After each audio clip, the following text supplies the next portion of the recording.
What's up, guys? Thanks for stopping by and having a chat with me. If you haven't had a chance, if you're a new viewer, please subscribe and hit that bell and share this video. From the bottom of my heart, would greatly appreciate it. I'm trying to rebuild the channel that I once had and get content out to you guys, so you can do with it what you will. You can soak it in, learn something from it, or ignore it and toss it like a piece of paper in the trash can. It's up to you. But I would still appreciate if you share the video, subscribe, and hit the notification bell. My name is CJ, and I am the host of the Real Talk News channel.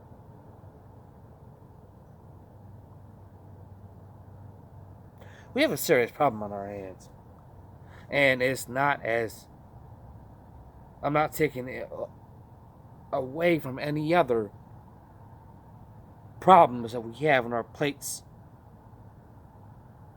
in front of us on the table already.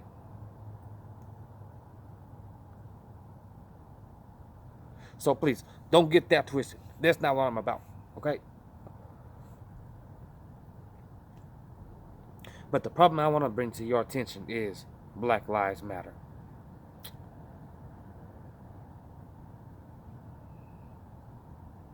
Now, I don't think it would be such a problem if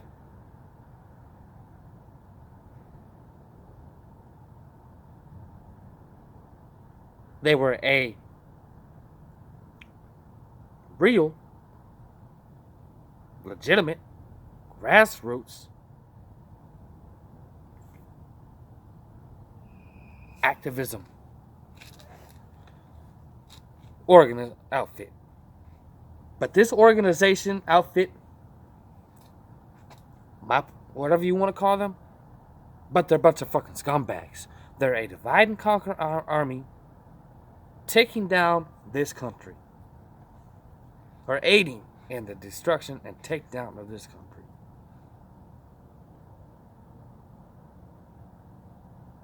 Now, before you want to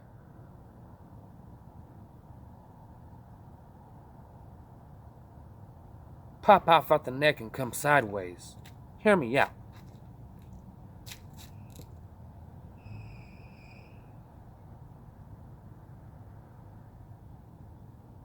The term Black Lives Matter, the hashtag, the slogan, was coined back in 2013 during the George Zimmerman trial. During that trial, residents in Florida gathered together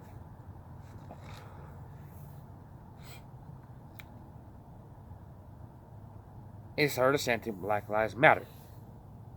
Now, at first, and even to this day, they present the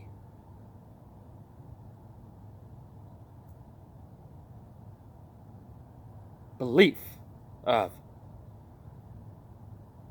racial equality and racial justice and true justice. But if you look on their website, which is blacklivesmatter.com, the list of demands that they put out is horrifying.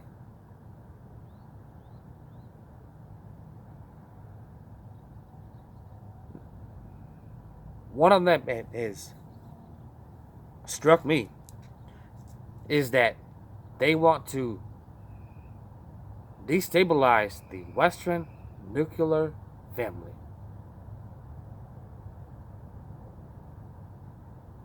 Now, if these were just some peaceful people wanting equality and the things that they're shouting everybody in the face, though, there were everybody else is blue in the face from hearing it. Don't you think that those demands will be on their website will be kind of irrelevant and not be something of substance to them, but on the contrary, they contradict to what they actually are out there on the streets with their signs saying.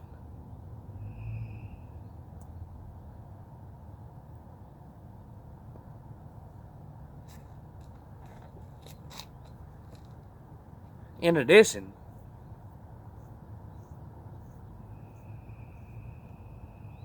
you have 2013. Then comes around 2014, the Ferguson riots. That's when it really gains attention and gets noticed.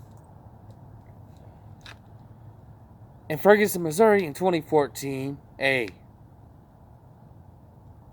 upstanding and wonderful citizen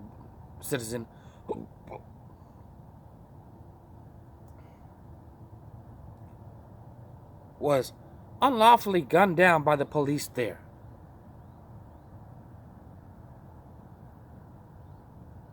Now, I don't remember the individual's name off the top of my head at the moment. But what I do remember, as time went along,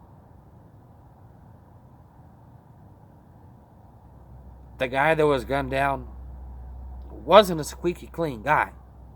He had a pretty long rap sheet. In and out of jail. Quite a few offenses. But he was unlawfully or wrongfully shot. And so these people took to Ferguson, started protesting, and then it got to the point to where they were grabbing cinder blocks and throwing them into the windows of the homes and cars of the community that lived there.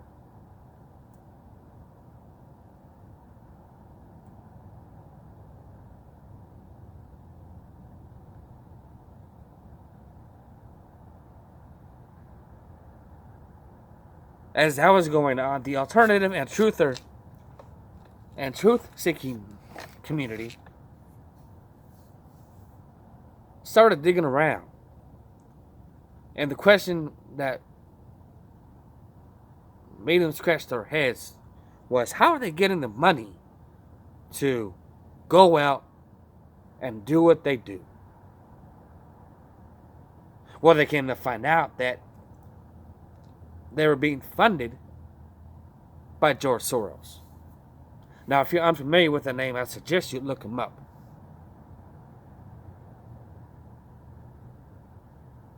He is a vile, heinous, sadistic, evil man. He has substantial financial wealth. He has billions of dollars and a lot of political influence. Massive political influence. Especially to the Democratic Party.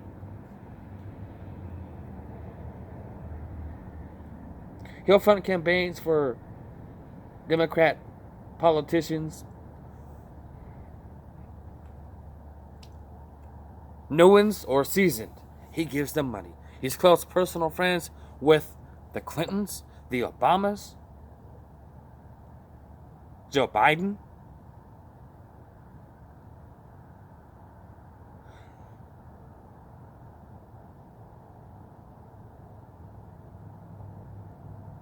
And also, not to mention, he had a very huge role in taking down and destabilizing Ukraine. There was a conflict going on in 2014 through 2015 in Ukraine between Russia and George Soros had given equipment, and money to the Ukrainian government. No, I'm sorry, to the Russian government to help and take down Ukraine, along with Obama and the detachment of military troops in that region.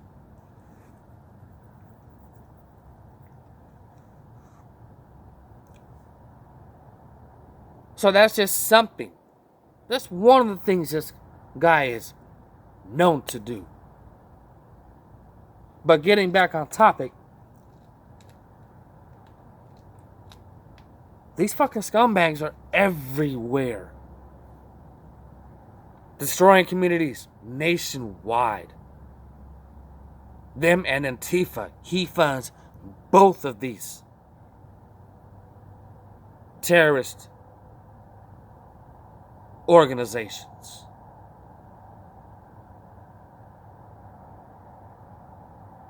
Now, the co-founders of Black Lives Matter, in 2015,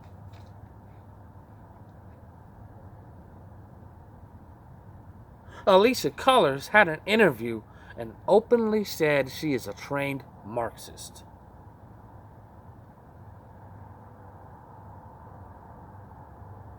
And she still runs the outfit.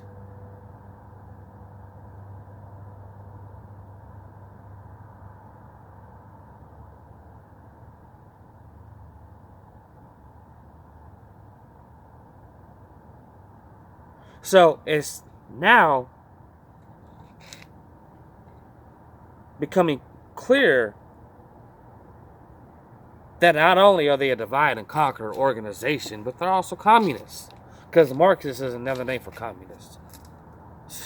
You can look up the dictionary definition of both. And they will coincide and connect directly with each of its definition.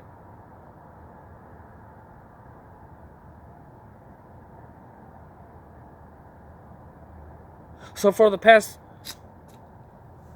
few years, whenever there has been a unlawful death of a black man by a white cop or white person in general that gains national CIA Operation Mockingbird mainstream fake news media,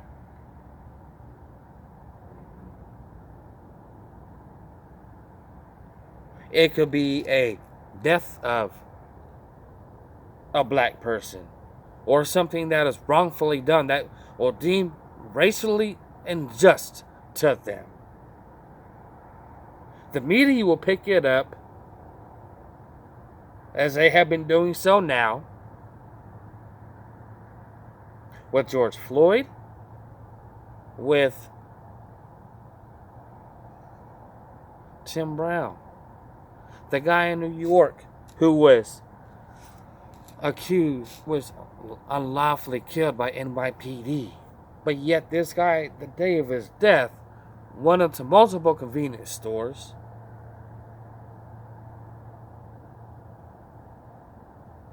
robbed them,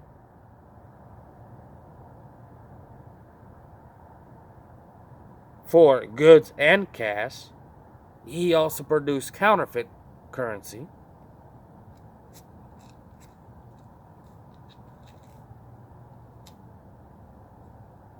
And the day he was taken down, he had a gun on him and pointed at the NYPD.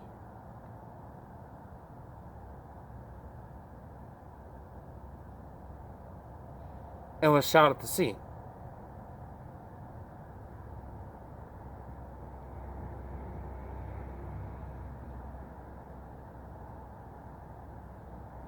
But here's a very interesting point. Something to take heart. If Black Lives really give a shit about Black lives, don't you think that they would be in Chicago?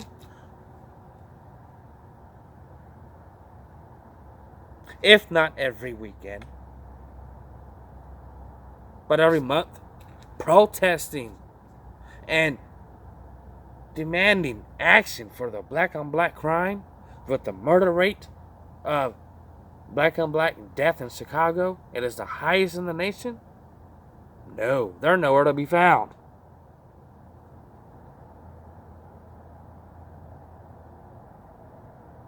Hell, once in a blue moon, the media might pick it story. I'm surprised that they did the 4th of July weekend.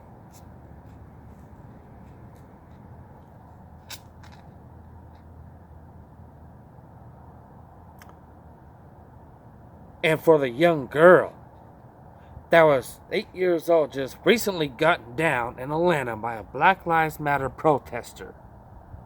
Are they standing up for her? Nope.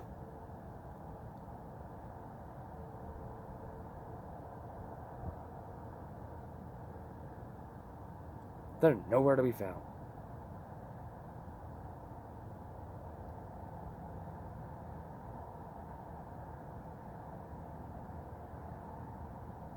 Makes you wonder, doesn't it? Well, not me. Not completely.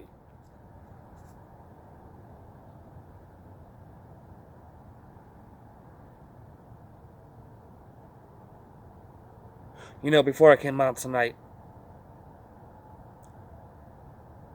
I was watching a short live stream.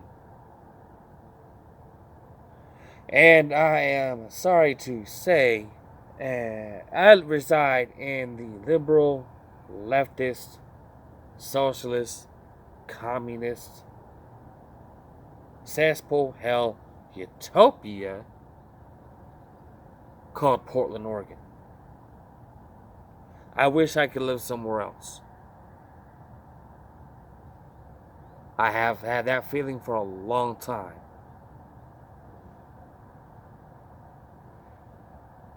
But financially, I don't have the means to do so. I just can't uproot my family and move to another city and state. It's not possible at this time. If I survive a few more years along with the rest of us,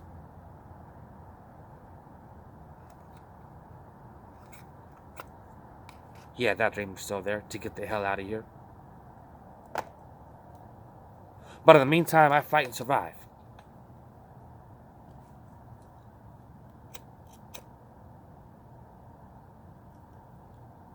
But I bring up Portland.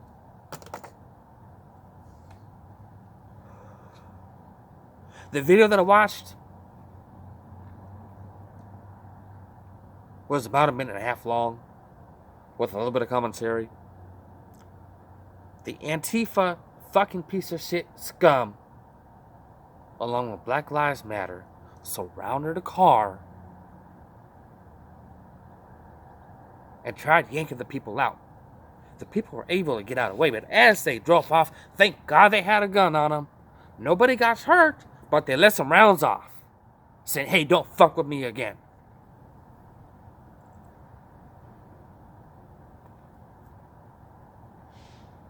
And you have these fucking piece of shit communist scumbag politicians that string the PD up on the cross, even and order them to stand down and not do anything, not take any action. For over a month now, the police department has been under scrutiny for using various methods of control, tear gas, and other methods. They have their hands tied behind their back, and they're burning businesses, taking down statues, tagging up everything. They've caused millions of dollars in damage.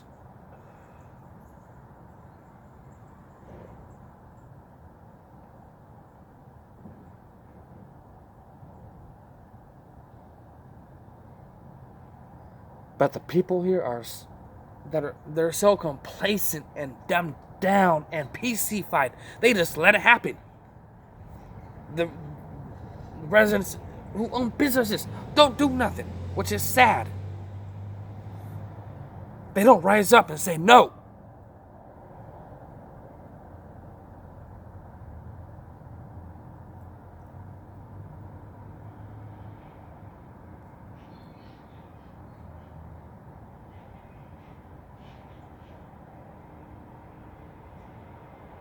That's who these people are. They're not for good, they're not for justice. They're for chaos and destruction.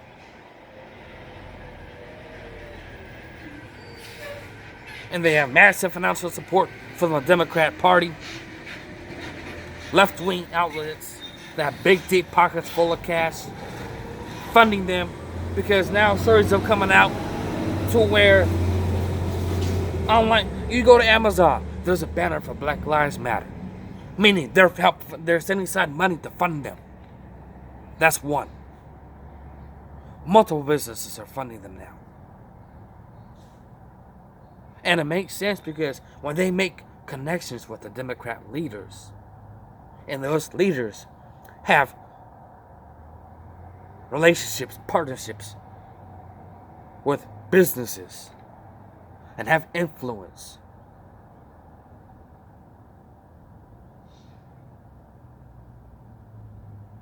say, hey, let's put a banner out. Let's show support. Let's give them some money. There is an organization here now that just recently came on the scene called Black Resilience. And the local fake news has done a couple stories on it. And within less than a month, this outlet has raised $1 million.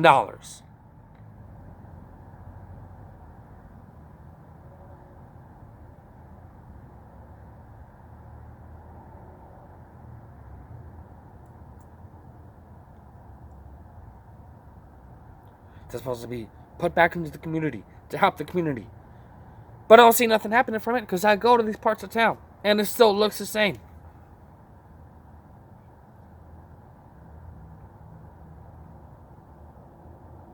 So that tells me right there, they're funding Black Lives Matter. When they say they're going to put it back into the community to help rebuild the community, COVID or not,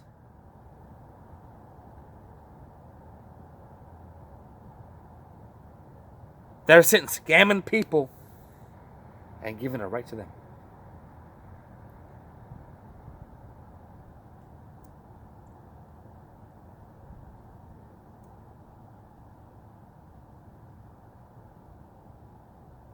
And now, on 4th of July weekend, they first arrived on the scene in Stone Mountain, Georgia.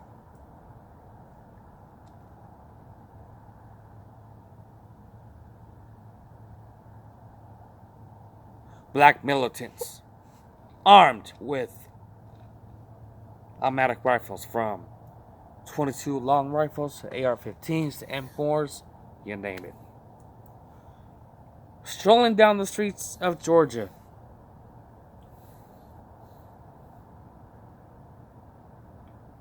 demanding reparations.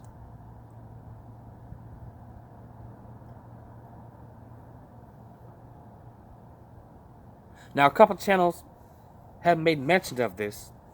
I suggest you check them out.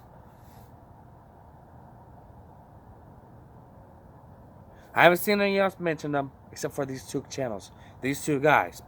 Roy Potter, Lieutenant Colonel Roy Potter. He made a video on it. And also North County Off Grid. They both put out excellent work. It's on you to check out their channel and see what they say. But North County Off Grid put out a couple videos.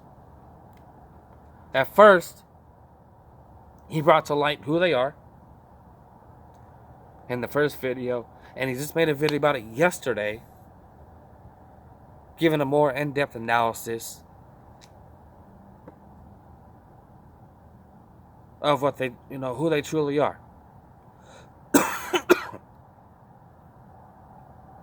And that they're not against white people. Hopefully, they're not. The NCAF, the NFAC, says they're not against white people. We'll see. I'm keeping my guard up. We'll see. I'll give them benefit of the doubt. But they're the ones that have arrived in Stone Mountain, Georgia. They're now in Texas. They're now in Seattle. Who knows where else they're popping up now. But here's one other channel you should check out. And she made the video that is a bombshell connection. Headlines for The Voice last week put a video out highlighting that the chapter leader for Black Lives Matter in New York was set to have a meeting with some of their leaders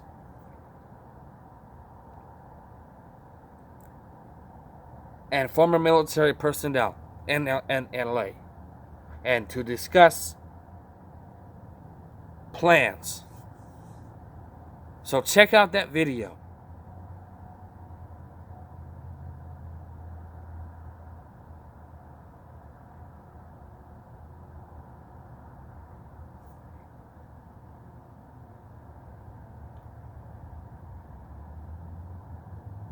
Now, I don't judge a book by its cover. I do the research.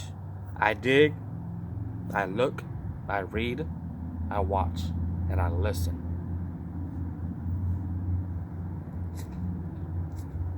And I keep an open mind. And I also listen to my gut. My gut is telling me, along with a lot of other people,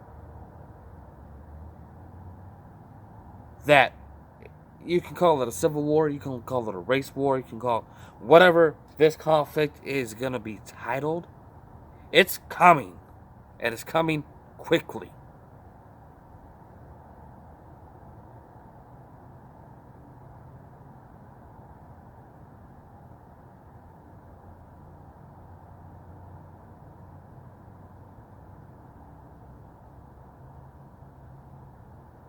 Get prepared.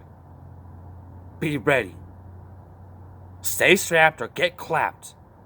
Because you never know when some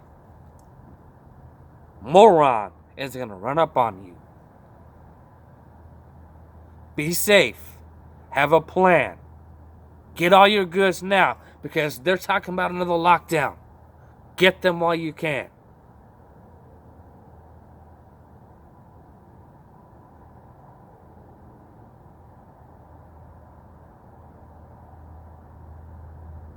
Be safe. Be strong. Be ready. Be prepared. If you haven't had a relationship, invested in having a relationship, whether it's your belief or not, that's on you. But God is real, so is the Son, Jesus Christ, just as much as the devil is. And if you haven't pursued a relationship with His Son, and ask Him into your heart to forgive you your sins, because that's the only way out of this. Despite all else,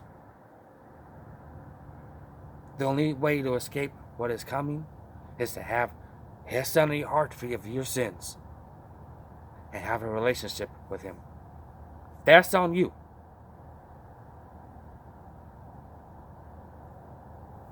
But it might be something to consider. Be safe. God bless.